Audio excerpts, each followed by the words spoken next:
आज हम लोग जो टॉपिक डिस्कस कर रहे हैं वो हम 11th और 12th दोनों बायोलॉजी एनसीईआरटी वहाँ पे आपको मिलेगा। हम बात करेंगे आज न्यूक्लिक एसिड की बात करेंगे। न्यूक्लिक एसिड, अगर मैं न्यूक्लिक एसिड के बारे में बात करूँ तो सबसे पहले जो न्यूक्लिक एसिड है, ये न्यूक्लिक एसिड जो टर्म आया हुआ है वो न्यूक्लिन से आया हुआ है। एक साइंटिस्ट थे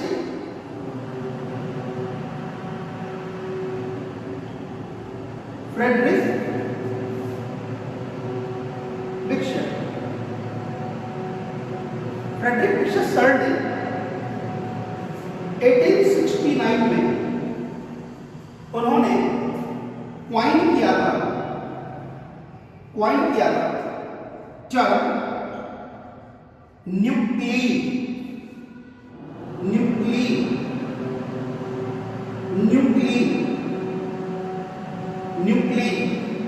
ठीक है। और जो न्यूक्लिक एसिड नाम है वो अल्टमान सर ने दिया था। अल्टमान साइंटिस्ट का नाम है। अल्टमान ने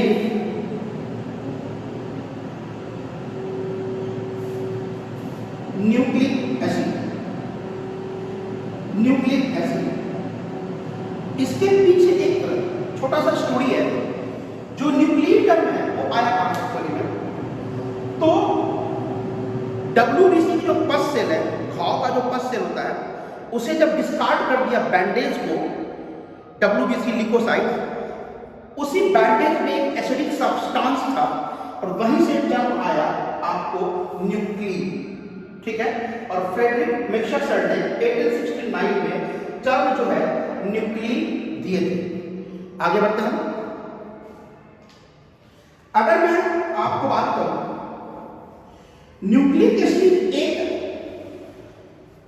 बड़ा सा मॉलिक्यूल है, मैक्रो मॉलिक्यूल है, और यहां पर हम दो न्यूक्लिक एसिड जो है यहां पर मैं बात करूंगा, दो न्यूक्लिक एसिड के बारे में, ठीक है। एक हम बात करेंगे डीएनए के बारे में और एक हम बात करेंगे आरएनए के बारे में। अगर मैं डीएनए की बात करूं तो डीएनए का अगर मैं पूरा नाम की बात करूं, the full name of DNA is deoxy ribo nucleic acid D4 deoxy N4 nucleic A4 acid, deoxy ribo nucleic acid. RNA की बात करूं, ribo nucleic acid, ribo nucleic acid. तो हमने क्या देखा, न्यूक्लिक एसिड दो टाइप्स का होता है, एक होता है आपका डीएनए और एक होता है आरएनए। सबसे पहले डीएनए के बारे में डिस्कशन करेंगे, ठीक है, और साथ में हम आरएनए के बारे में भी, हम डीएनए और आरएनए के बीच में हम कंपेयर भी करते जाएंगे, ठीक है। अगर मैं बात करूं डीएनए का, तो जो डीएनए होता है सिंपली वो डीएनए आपको, अगर मैं डीएनए के स्ट्रक्चर की बात करूंगा तो डीएनए कुछ आपको ऐसा दिखता है, ये क्वाइल स्ट्रक्चर। डीएनए का ये एक स्ट्रैंड है जो क्या आपका क्वाइल स्ट्रक्चर है, और इस क्वाइल स्ट्रक्चर को हम क्या बोलते हैं, हेलिक्स बोलते हैं। और एक और क्वाइल स्ट्रक्चर है यहाँ पे, और ये क्या है आपका, ये भी आपका क्वाइल है।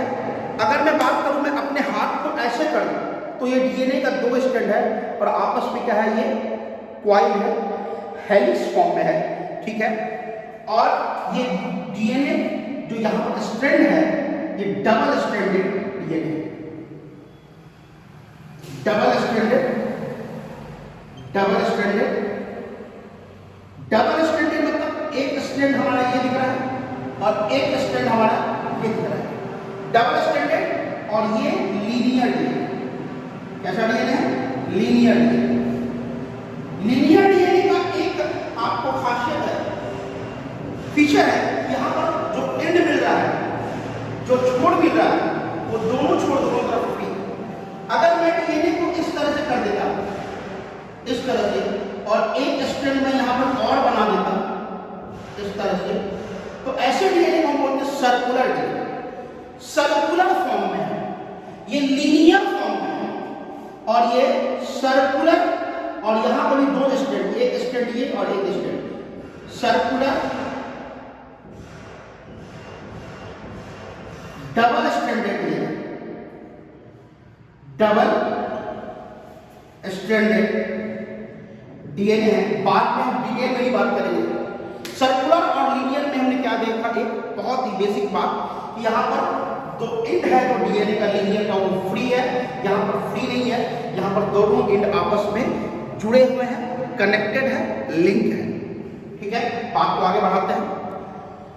अब हम बात कर रहे हैं सिंपली, तो ये आप अपने बुक्स में अगर देख होंगे, ठीक है, जो 11 और या 12 के बात करें, 12 में तो मॉलिक्यूलर बेसिस ऑफ इनहेरिटेंस एक चैप्टर है जेनेटिक्स का, उसमें आपको सबसे पहले डीएनए के बारे में फुल और डिटेल स्टडी करना है, और बायोमॉलिक्यूलर चैप्टर में भी आपको थोड़ी सी इंफॉर्मेशन दे रखा है, तो मैं इसी को आज डिस्कशन करता हूं। ठीक है, डबल स्ट्रैंडेड ये लीनियर डीएनए, ये सर्कुलर डबल स्ट्रैंडेड, और ये क्या हमारा DNA circular double stranded DNA.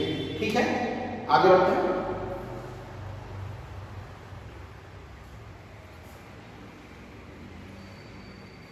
अगर मैं डीएनए की बात करूं तो डीएनए एक ऐसा मॉलिक्यूल है, डीएनए एक ऐसा मॉलिक्यूल है, ऐसा मैक्रो मॉलिक्यूल है, ऐसा बायो मॉलिक्यूल है जो आपको सारे लिविंग ऑर्गेनिज्म के अंदर मिलेंगे, सारे लिविंग ऑर्गेनिज्म अंदर मिलेंगे। हालांकि वायरस तो हम लिविंग कंसीडर नहीं करते, लेकिन वायरस के अंदर भी आपको डीएनए मिलेगा, और उस डीएनए को बोलते हैं वायरल डीएनए, वायरस डीएनए।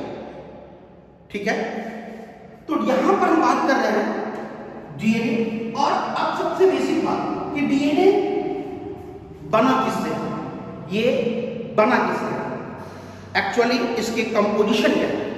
तो डीएनए जो बना होगा आपको, DNA is made up of, DNA is made up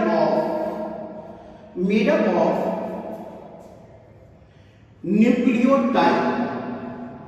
किससे बना बेटा? न्यूक्लियोटाइड से बना। अब ये सर ये न्यूक्लियोटाइड क्या होता है, अब ये सर न्यूक्लियोटाइड क्या होता है, इसी पर हम बात करेंगे।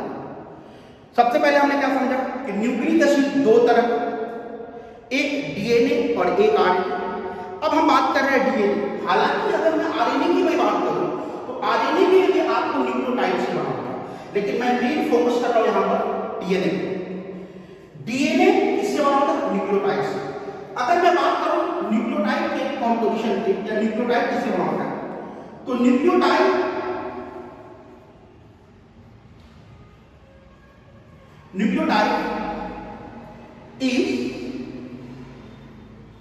is made up of 3 sub components। 3 सब कंपोनेंट से न्यूक्लियोटाइड बने होते हैं। और अगर मैं बात करूं, पहला जो न्यूक्लियोटाइड का सब कंपोनेंट है वो है आपका शुगर।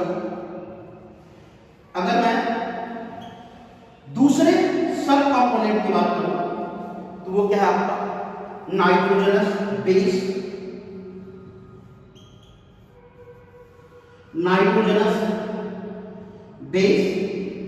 और जो लास्ट सब कंपोनेंट है वो क्या है आपका, वो है आपका phosphate.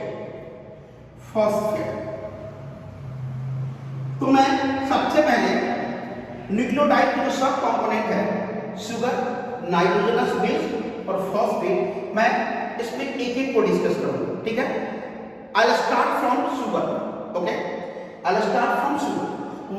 What is sugar, what type of sugar exactly present in DNA, उस पर हम बात करेंगे। ठीक है,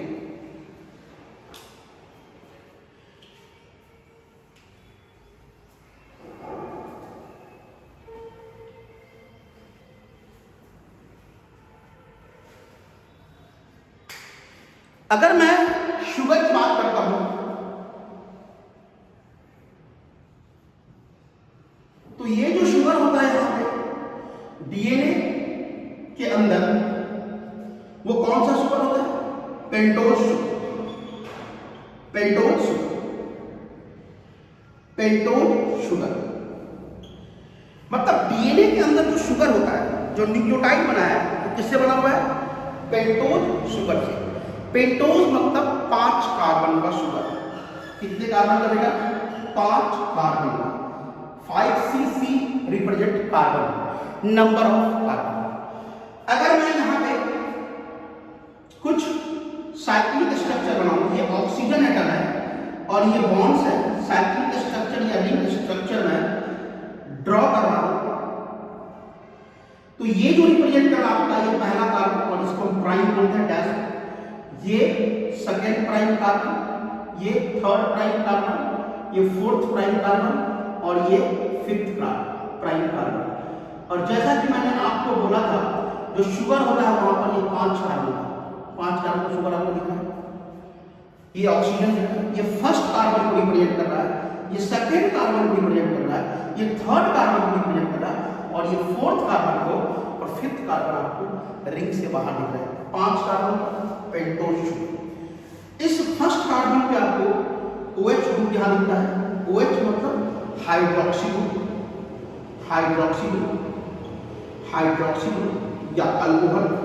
यहां पर H दिखता है, सेकेंड प्राइम कार्बन पे यहां पर H दिखता है और यहां पे आपको OH दिखता है।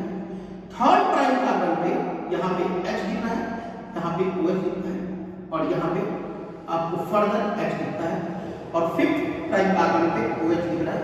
ठीक है, अगर मैं बात करूं इसकी मॉलिक्यूलर फार्मूला का, मॉलिक्यूलर फार्मूला, मॉलिक्यूलर फार्मूला, तो मॉलिक्यूलर फार्मूला यहां पर जो होता है वो कार्बन कितना है?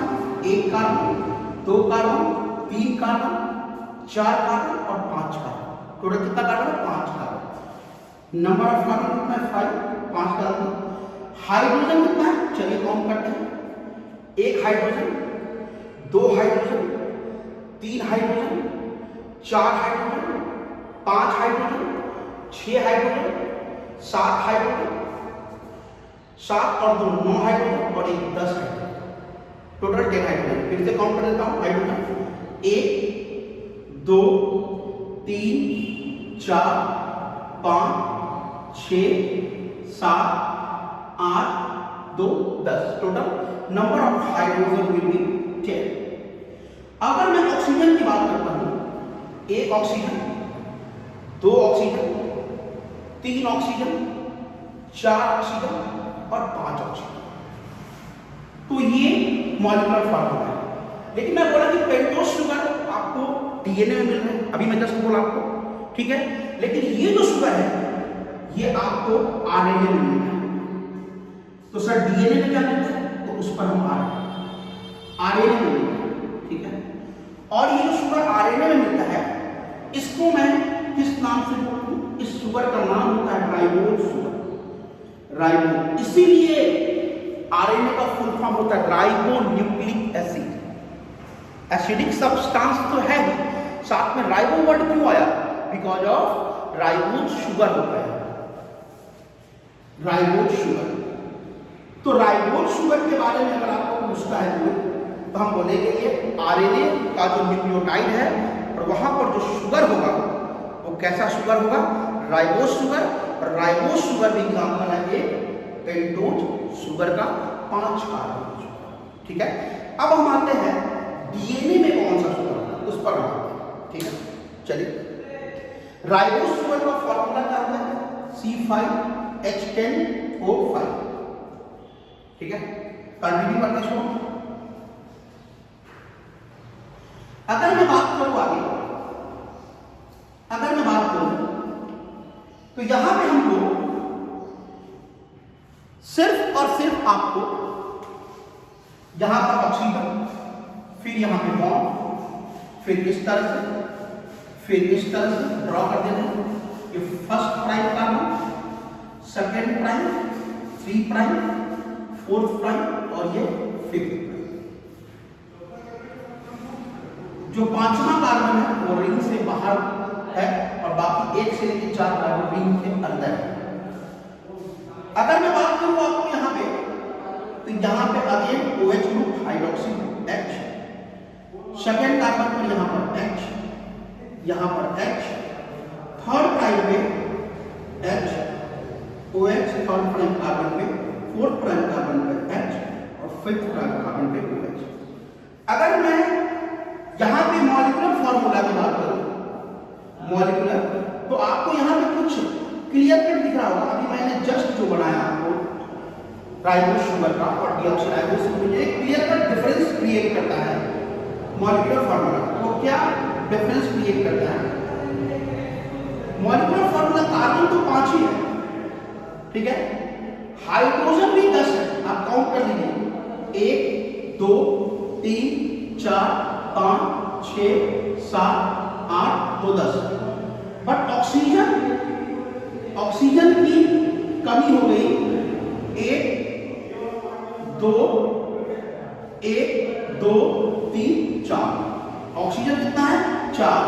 मतलब सेकंड नंबर कार्बन पे आपको OH ग्रुप रिप्लेस हो गया हाइड्रोजन के द्वारा। तो ये जो शुगर है आपको कहां मिलता है? DNA। और इस शुगर का नाम क्या है?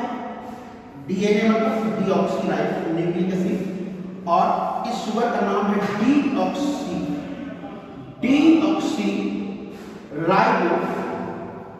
Deoxyribose sugar. तो डीऑक्सीराइबोज शुगर कहां मिलता है? DNA में। राइबोज शुगर कहां मिलता है? RNA। देखिए डी का मतलब क्या होता है? डी का मतलब यहां पे एब्सेंट। क्या एब्सेंट? ऑक्सी मतलब ऑक्सीजन। किस कार्बन पे? Second prime carbon. तो राइबोज और डीऑक्सीराइबोज शुगर में क्या डिफरेंस है कि राइबोज शुगर में सेकेंड नंबर कार्बन पर OH होगा, जबकि वाई डीऑक्सीराइबोज शुगर में सेकेंड नंबर कार्बन पे आपको OH नहीं होगा। दोनों पेंटोज शुगर में 5 कार्बन है, दोनों के मॉलिक्यूलर फार्मूला में यहाँ पे 4 ही ऑक्सीजन, 4 ऑक्सीजन, ठीक है। ये डिफरेंस आपको है 1 2 3 और 4 ऑक्सीजन, ठीक है। जबकि राइबोज शुगर में कितने ऑक्सीजन थे? 5 ऑक्सीजन, ठीक है।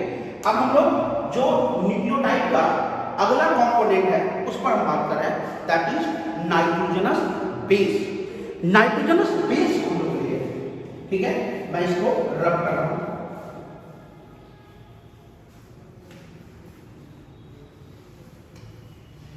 अगर मैं नाइट्रोजनस बेस की बात करूं, नाइट्रोजनस बेस की बात करूं, जो न्यूक्लियोटाइड का नेक्स्ट कंपोनेंट है,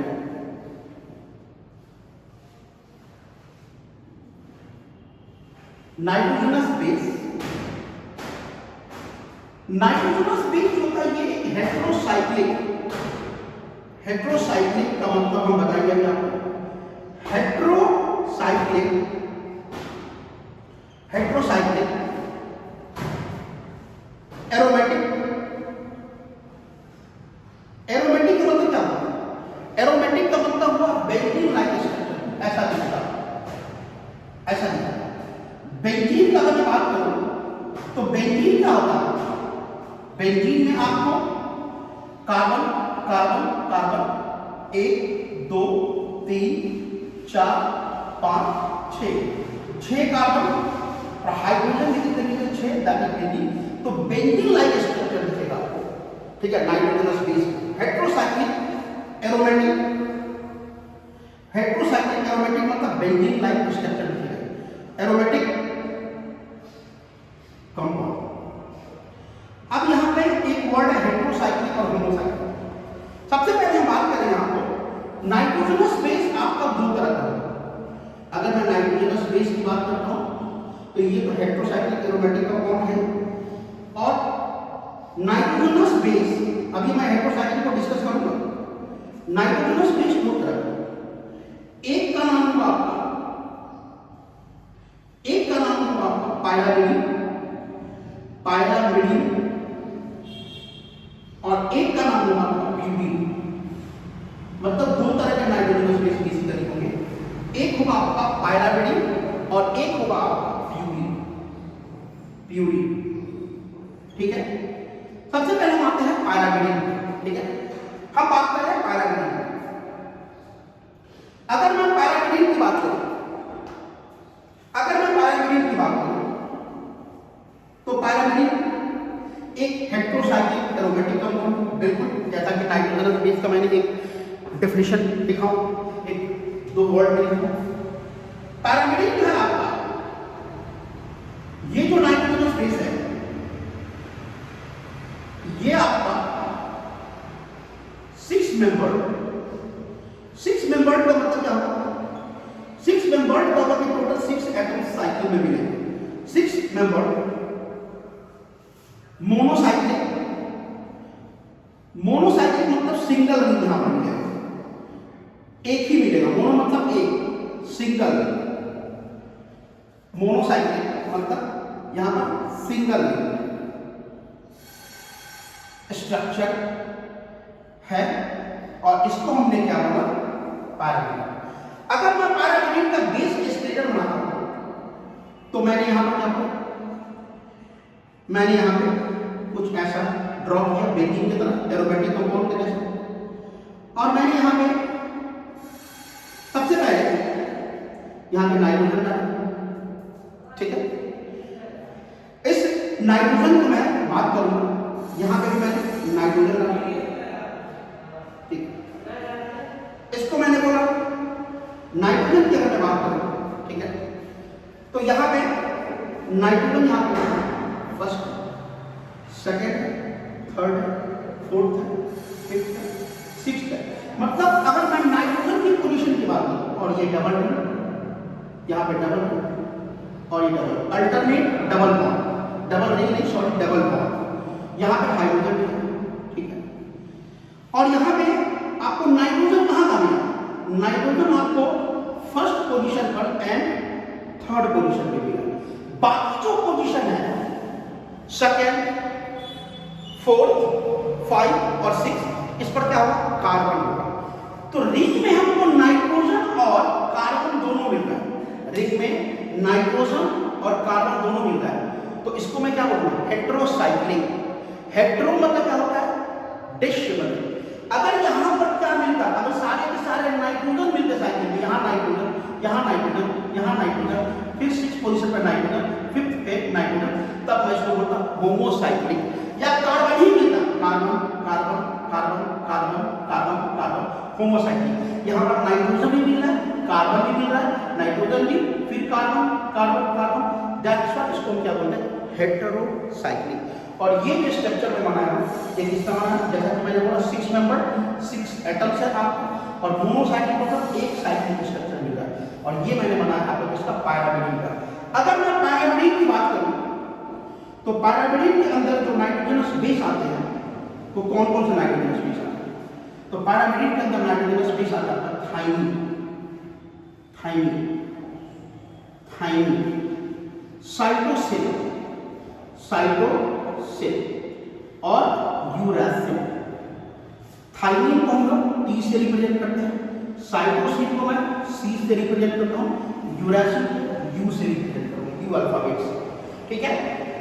देखिए याद करना आसान है, वाई लगा है तो यहां भी वाई लगा, थाइमिन में, साइटोसिन में भी वाई लगा, यूरासिल बस आप याद रखते हैं।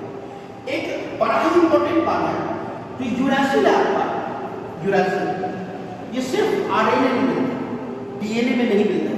आगे हम इसको बात भी करेंगे। Uracil, uracil only present in या found in, only present in RNA। कहां मिलेगा यूरासिल, सिर्फ और सिर्फ आरएनए में मिलेगा, ये आपको डीएनए में नहीं मिलेगा। Thank you very much.